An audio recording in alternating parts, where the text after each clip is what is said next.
बिस्मिल्लाहिर्रहमानिर्रहीम। अस्सलाम वालेकुम नाज़रीन, आप यूट्यूब चैनल देख रहे हैं। मैं इमरान खान हूँ। सबसे पहले इमरान खान साहब के केस की अडियाला जेल में समाअत हुई। तोशाखाना 2 का केस चल रहा है और आज समाअत का दिन था। इमरान खान साहब की बहनें भी वहाँ पे गई, वकला भी गए और वहाँ पे जो है वो सहाफ़ी भी गए। फिर वही सारी जो हमेशा से खुराफात होती हैं जेल के बाहर, वो तो होती रही, लेकिन कुछ बयानात सामने आए हैं जो इमरान खान साहब की बहन ने, अलीमा खान साहबा ने पहुँचाए पाकिस्तान के सोशल मीडिया तक। मीडिया पे तो इमरान खान साहब का स्टेटमेंट चलता ही नहीं है, कोई बताता ही नहीं है, लेकिन सोशल मीडिया पे जो इमरान खान साहब के अब तक बयानात सामने आए हैं, तफसीली जो सारी चीज़ें हैं, वो तो जब पाकिस्तान तहरीक इंसाफ का जो सोशल मीडिया का सेल है वो बैरून मुल्क से इमरान खान साहब के ट्विटर हैंडल के ऊपर पूरा उनका स्टेटमेंट डालेगा तो पता चलेगा। बड़े सख्त स्टेटमेंट है इमरान खान साहब के। एक तो इमरान खान साहब ने सहाफ़ियों को यह बताया कि उनके बेटों से टेलीफोनिक मुलाकात होती है, जो बातचीत होती है टेलीफोन पे, वो काफ़ी अरसे से रोकी हुई थी, लेकिन बिलाखिर इमरान खान साहब की अपने बेटों से बात करवा दी गई है टेलीफोन पे और ये बात कोई 1.5 घंटे तक हुई है। इस पे इमरान खान साहब ने कंफर्म किया सहाफ़ियों को कि मेरी 1.5 घंटे तक मेरे बच्चों से बात हुई है, मेरे बच्चे मुझे मिलने के लिए पाकिस्तान आएंगे और बच्चे सियासत या किसी एहतजाजी तहरीक का हिस्सा नहीं बनेंगे। अब मुझे अखबारात भी मिल रहे हैं और टीवी की सहूलत भी दस्तयाब है, ये इमरान खान साहब ने बताया। अच्छा, जिन दिनों में पाकिस्तान तहरीक इंसाफ का बहुत बुरा वक्त चल रहा होता है ना, उस वक्त इमरान खान साहब को अखबारात भी दिए जाते हैं। जिस वक्त एस्टेब्लिशमेंट का बुरा वक्त चल रहा होता है ना, उस वक्त इमरान खान साहब के अखबारात बंद कर दिए जाते हैं। तो आप ये तरीका वारदात देखें, क्योंकि आजकल पाकिस्तान तहरीक इंसाफ के खिलाफ फैसले आ रहे हैं, धड़ाधड़ अदालतें सजाएं सुना रही हैं, नाअहलियां हो रही हैं। तो ऐसी सूरत में इमरान खान साहब को अखबार भी दिया जा रहा है ताकि उसको पढ़ें और कमजोर पड़ जाएं। फिर इमरान खान साहब के बेटों ने जो एक यानी सीधी उंगली से घी नहीं निकल रहा था, तो फिर उन्होंने उंगली टेढ़ी की। उन्होंने इंटरनेशनली जाके मुलाकातें भी की, आलमी तंजीमों को भी बताया, दबाव बढ़ाने की कोशिश की, इंटरनेशनल मीडिया को इंटरव्यूज भी 2-3 दिए उन्होंने। उसके बाद ऐसा लगता है कुछ इंपैक्ट हुआ है और इमरान खान साहब की उनके बेटों से बातचीत करवाई गई है। अलीमा खान साहबा ने बताया कि इमरान खान साहब के बेटों के जो नाइकोप हैं, मैंने आपको पहले ही बताया था कि जिसके बाद नाइकोप होना, या जो ओवरसीज पाकिस्तानी होते हैं या जो पाकिस्तानी एक्चुअली तो वो पाकिस्तानी शहरी होते हैं लेकिन वो बाहर रहते हैं, जैसे कि इमरान खान साहब के बेटे हैं, उनके बाद पाकिस्तानी शहरियत है, वो पाकिस्तान में पैदा हुए हैं, तो उनके बाद नाइकॉप है। नाइकॉप जो है वो एक आईडी कार्ड है और वो उनके गुम गए। जिसके बाद नाइकॉप वो कंट्री में आ सकता है, लेकिन वो उनके कहते हैं गुम गए हैं, जो अलीमा खान है उन्होंने बताया, और इस वजह से वो पाकिस्तान में अपने नाइकॉप पे ट्रेवल नहीं कर सकते। तो उन्होंने नाइकॉप के लिए अप्लाई किया कि जनाब हमें नाइकॉप मुहैया किए जाएं। अब इस प्रोसीजर में वो 1 महीना भी लगा सकते हैं, लिहाजा उन्होंने वीजा अप्लाई करने के लिए भी दरखास्त दे दी कि हमें पाकिस्तान का वीजा दिया जाए।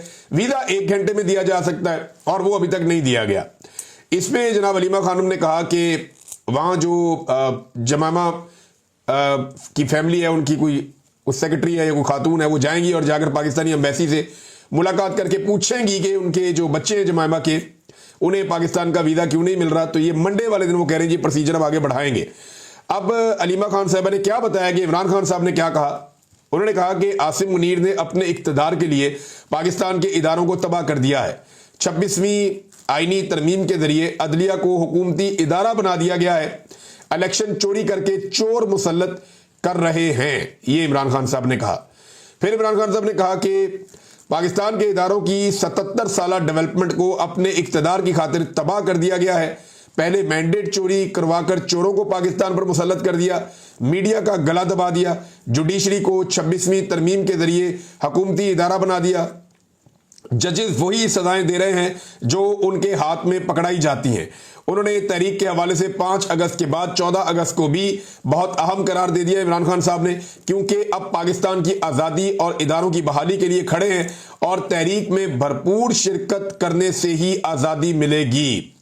ये जनाब इमरान खान साहब का पैगाम उनकी बहन ने दिया कि 14 अगस्त को भी दोबारा पाकिस्तान तहरीक इंसाफ एक्टिविटी करेगी। और देखिए, इससे पहले इमरान खान साहब ने, मैंने आपको बताया था कि उनका टेस्ट मैच है। अब वो ये एस्टेब्लिशमेंट के साथ टेस्ट मैच खेलते जाएंगे। अब ये असाब की लड़ाई है, फिर 5 अगस्त आएगा, फिर 14 अगस्त आएगा, फिर 6 सितंबर आएगा, फिर उसके बाद सितंबर का अगला महीना आएगा, फिर अक्टूबर आएगा, फिर अक्टूबर के अंदर वो टाइम आएगा जब 26वीं आईनी तरमीम उसका साल मुकम्मल होगा, अदलिया की तबाही का 1 साल हो जाएगा। तो इमरान खान साहब को, और फिर 29 नवंबर आएगा जब आर्मी चीफ लगाया गया था, मौजूदा फील्ड मार्शल को, आसिम मुनीर साहब को, तो वो दिन भी आएगा। तो ये तमाम दिन इमरान खान साहब की अब तहरीक चलती रहेगी। उन्होंने अपने आप को जेल में एडजस्ट कर लिया, उनको इस बात का आइडिया है कि उनकी पार्टी किस काबिल है और वो क्या कर रही है, कौन लोग इक्तदार परस्त बन चुके हैं और कौन लोग जो हैं वो इमरान खान साहब के साथ खड़े हैं। अवाम की अक्सरियत इमरान खान के साथ खड़ी है और जिस दिन तक ये अक्सरियत मामला अपने हाथ में नहीं लेती तब तक इमरान खान साहब एस्टेब्लिशमेंट के साथ जेल से बैठकर टेस्ट मैच खेलते रहेंगे। 5 अगस्त को अगर अवाम ने हल्ला मारा और जोर लगाया तो एक बहुत बड़ा इंपैक्ट अवाम क्रिएट कर सकती है और एस्टेब्लिशमेंट पे बहुत दबाव पड़ सकता है। इमरान खान ने कहा कि 77 साल बाद आज फिर वक्त आ गया है कि आज़ादी के लिए कौम निकले, इसलिए 5 की अगली तारीख 14 अगस्त है, दोबारा उस तारीख को फिर एहतजाज होगा और पाकिस्तान तहरीक इंसाफ की जानिब से किया जाएगा। इमरान खान साहब ने एक और बहुत बड़ा स्टेटमेंट दिया है और यह बहुत बड़ा ऐलान है, उनका फैसला है। उन्होंने कहा जी कि ज़िमनी इंतखाबात में ना हिस्सा लेने का ऐलान। इमरान खान ने कहा कि जो लोग नाजायज तरीके से गैर कानूनी तौर पर नाअहल किए गए हैं उनकी जगह किसी को खड़ा नहीं किया जाएगा। इन लोगों ने पीटीआई पर एतमाद करके टिकट लेकर इलेक्शन लड़ा था। हम नाजायज तरीके से छीनी गई नशिस्तों पर ज़िमनी इंतखाबात में उम्मीदवार खड़े नहीं करेंगे। ये जनाब इमरान खान साहब ने कैटेगोरिकली कह दिया। अब ये जो दिहाड़ीबाज बैठे हुए थे ना दिहाड़ियां लगाने के लिए कि हम जाली फॉर्म 47 जारी करेंगे, अब कोई दिहाड़ी नहीं लगनी। अब जिसको पीएमएलएन ने टिकट देना है उसे चाहे 10,000 वोट लेना है वो बन जाएगा एमपी एमएलए। मौजें लग गई, 5-10 हज़ार वोट भी बहुत है। अब ज्यादा वोट ही नहीं लेने पड़ेंगे क्योंकि इमरान खान साहब ने तो बाइकआउट कर दिया।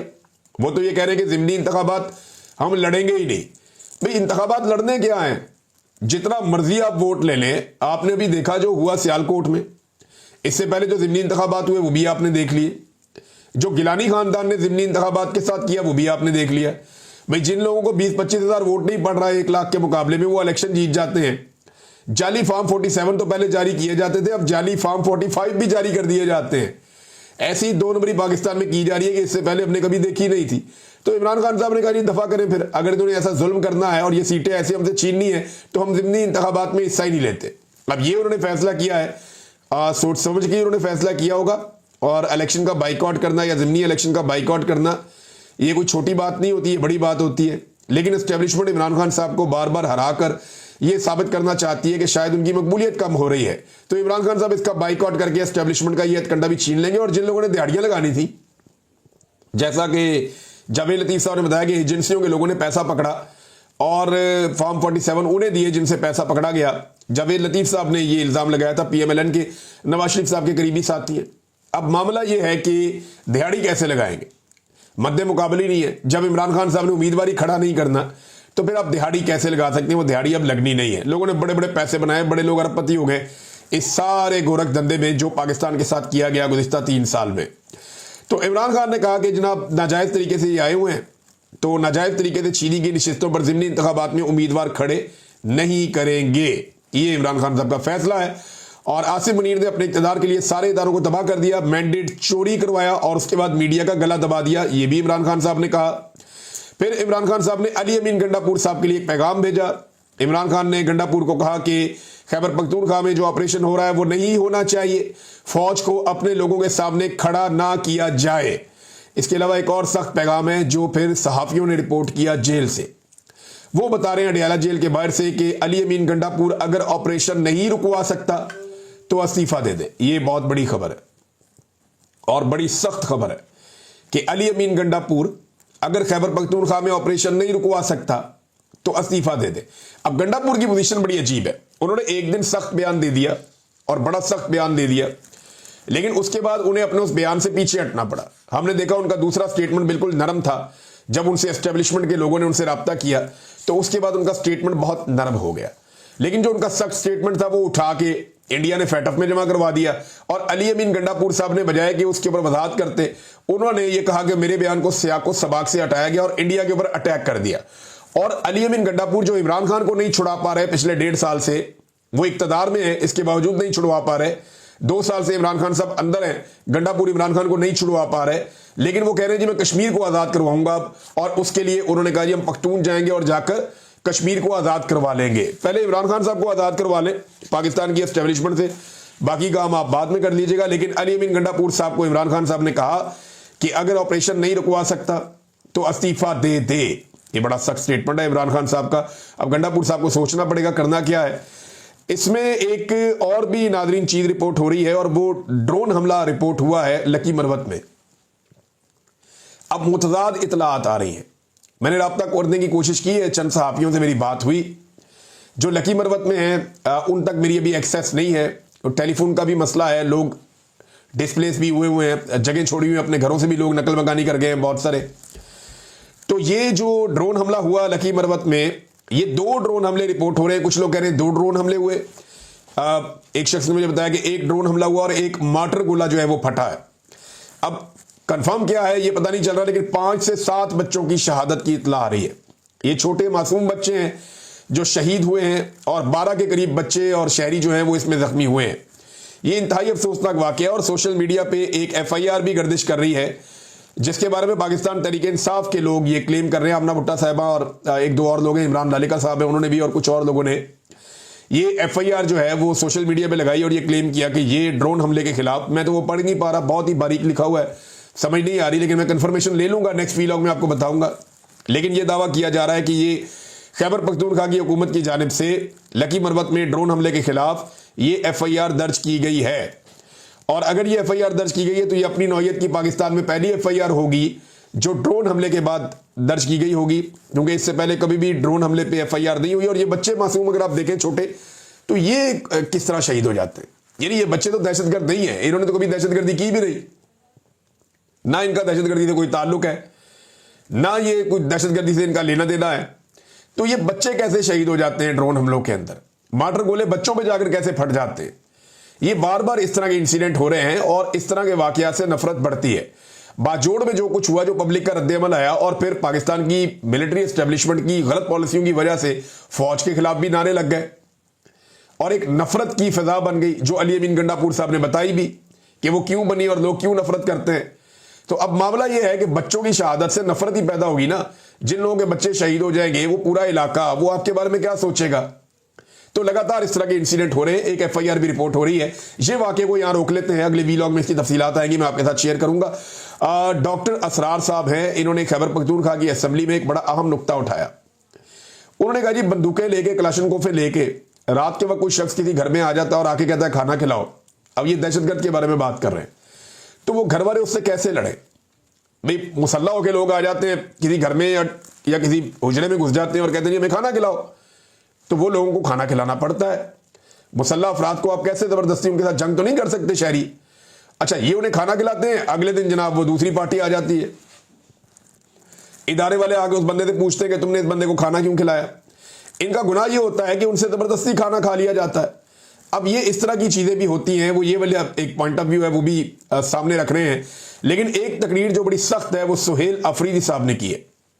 सुहेल अफरीदी साहब जो है सूबाई वजीर हैं और ये इमरान खान साहब के, मुराद सईद के करीबी साथियों में से। इन्होंने कहा कि जिसके दिल में जरा भी पाकिस्तान का दर्द है वो जरा सोचे, रिजीम चेंज ऑपरेशन 9 अप्रैल 2022 से लेकर आज तक फायदा किसको हुआ है। एक शख्स को या पूरी कौम को फायदा हुआ।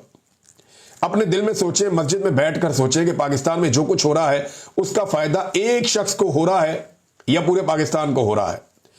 26वीं तरमीम के जरिए अदलिया को कंट्रोल कर लिया गया। अब वहां से वही फैसले आ रहे हैं जो बादशाह सलामत चाह रहे हैं, मीडिया वही दिखा रहा है जो बादशाह सलामत चाह रहे हैं, पार्लियामेंट सिर्फ बूट पॉलिश में मसरूफ है। ये यानी सारे इशारे जो हैं वो मिलिट्री एस्टेब्लिशमेंट की तरफ या खास तौर पे फील्ड मार्शल आसिम मुनीर की तरफ पाकिस्तान तहरीक इंसाफ करती है और वो ये उन्हीं को बादशाह सलामत एक्चुअली करार देते हैं, इमरान खान साहब भी या पाकिस्तान तहरीक इंसाफ भी, बताइए ऐसे ही लगता है। अब ये जो सारा फायदा है वो कह रहे हैं जी इन्हीं को है और रजीम चेंज के बाद से लेकर अब तक पाकिस्तान को तो नुकसान ही नुकसान हो रहा है।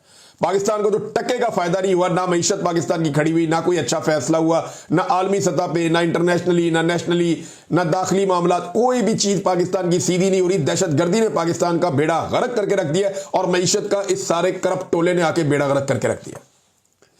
मैं आपको चीनी का एक स्कैंडल बताऊंगा, आप सर पकड़ के बैठ जाएंगे।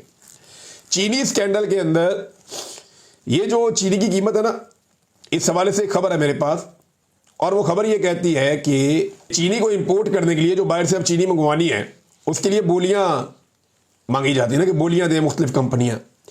तो सबसे कम बोली जो है वो लंदन की कंपनी ने दी है $539 और उसके बाद जो है वो अमारात की एक कंपनी है उसने $599 फी टन के हिसाब से रेट दिया है।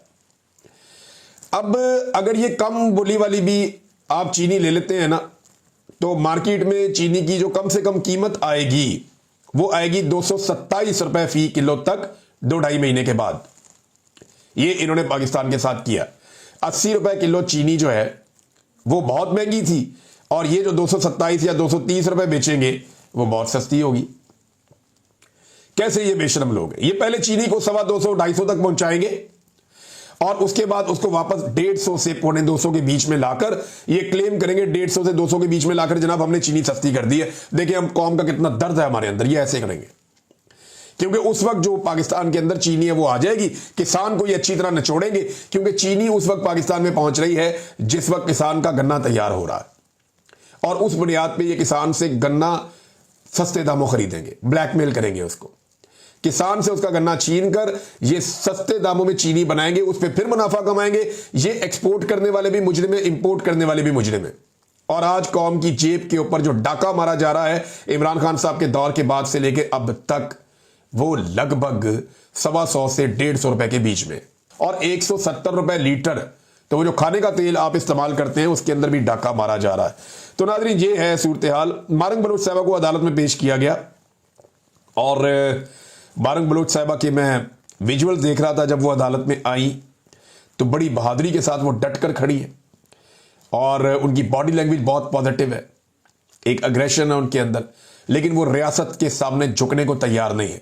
बड़ी मजबूत खातून है और उन्हें सलाम पेश करने को दिल करता है। उसकी वजह यह है कि वो अपने लोगों के हक के लिए आवाज उठा रही है। देखिए बहुत सारी खराबियां हैं, बहुत सारी दहशतगर्दी है, बहुत सारे ऐसे ग्रुप हैं जिनके सामने रियासत सरेंडर नहीं कर सकती, लेकिन जबरी गुमशुदगियां कोई इलाज नहीं है। किसी को जबरी तौर पे लापता कर देना ये कोई समझदारी वाला काम नहीं है। आपने अगर किसी को गिरफ्तार किया है तो कानून के मुताबिक उसको अदालत के सामने पेश करें, और अदालत के जरिए से आप उसको सजा दिलाएं ताकि आइंदा के लिए एक मिसाल बने। लेकिन जबरी तौर पे जब आप किसी को गुमशुदा करते हैं तो आप एक की बजाय 10 मजीद अपने मुखालिफिन पैदा करते हैं, और रियासत की इस गलत पॉलिसी ने पूरे बलूचिस्तान में आग लगा रखी है। इस वक्त जो है मारंग बलोच साहबा एक मुजामत का इस्तारा बनी हुई है। उन्होंने कहा आप अपनी जदोजहद के जरिए अपने इस मुल्क के कानून और अदालतों को दुनिया के सामने बेनकाब कर रहे हैं। यहां कोई अदालत नहीं है, यहां कोई कानून नहीं है। ये कानून और अदालतें इसलिए बनाई गई हैं ताकि बलोचों की नस्लकुशी की जा सके और इनके वसाइल लूटे जा सके। 15 दिन का मजीद रिमांड दे दिया है जज ने। हालांकि मारंग बलोच ये बता रही थी कि हमारा बार बार रिमांड दिया जाता है, हमसे तो तफ्तीशी आके मिला ही नहीं। भाई रिमांड देने का मतलब यह है कि तफ्तीशी आएगा, आकर तफ्तीश करेगा, बात करेगा, पूछेगा कि ये चीज चाहिए, वो चीज चाहिए, ये क्यों कहा, वो क्यों हुआ। तो तफ्तीशी तो आए नहीं। जज के सामने सारे हकायक रखने के बावजूद जज साहब ने कहा जी आपने जो कहना था कह लिया। वो बता रही है बेचारी के यार हमसे कोई बात ही नहीं करता, आके हमारी तफ्तीशी नहीं होती, हमारा रिमांड आप किस लिए दे देते हैं। जज ने पकड़ के फिर रिमांड दे दिया। अब ये तो बेचारे जज मजबूर हैं, और इसी पे मारंग बलोच ने कहा कि यहां कोई कानून नहीं है, कोई अदालतें नहीं है, ये सब कुछ जो है वो इसीलिए किया जा रहा है ताकि बलोचों की नस्लकुशी की जा सके। पूरी कौम को जो है वो दीवार के साथ लगाया। और इरफान सिद्दीकी जैसे लोग, मुझे हैरत हो रही है, बड़ी तकलीफ हुई उनका स्टेटमेंट पढ़ के कि तहरीक तहफ़्फ़ुज़ आईन पाकिस्तान की APC के एलामिये पर BLA की छाप शर्मनाक है। ये बलूचिस्तान लिबरेशन आर्मी है BLA। अब BLA कहां से आ गया भाई? BLA तो दहशतगर्द हैं। ये तो वो लोग हैं जो आल पार्टीज कॉन्फ्रेंस के अंदर गए, बलोचों के रहनुमा, कुछ लोगों को जाने का उन्होंने बुलवाया था और बुला के उन्हें मौका दिया कि वो बलूचिस्तान के बारे में बात करें। इरफान सिद्दीकी साहब ये तो वो लोग हैं जिनके साथ नवाज शरीफ साहब भी हमदर्दी करते रहे अपोजिशन में। ये वो लोग हैं जिनके कैंप में मरियम नवाज भी जाकर बैठती रही अपोजिशन में। ये वो लोग हैं जिनके लिए बिलावल भी आवाज उठाता रहा, और सारे जब अपोजिशन में होते हैं तो इनके लिए आवाज उठाते हैं। ये वो लोग हैं जिनको जबरी तौर पर लापता किया जा रहा है। ये वो लोग हैं जिन्हें अदालतों में पेश नहीं किया जाता।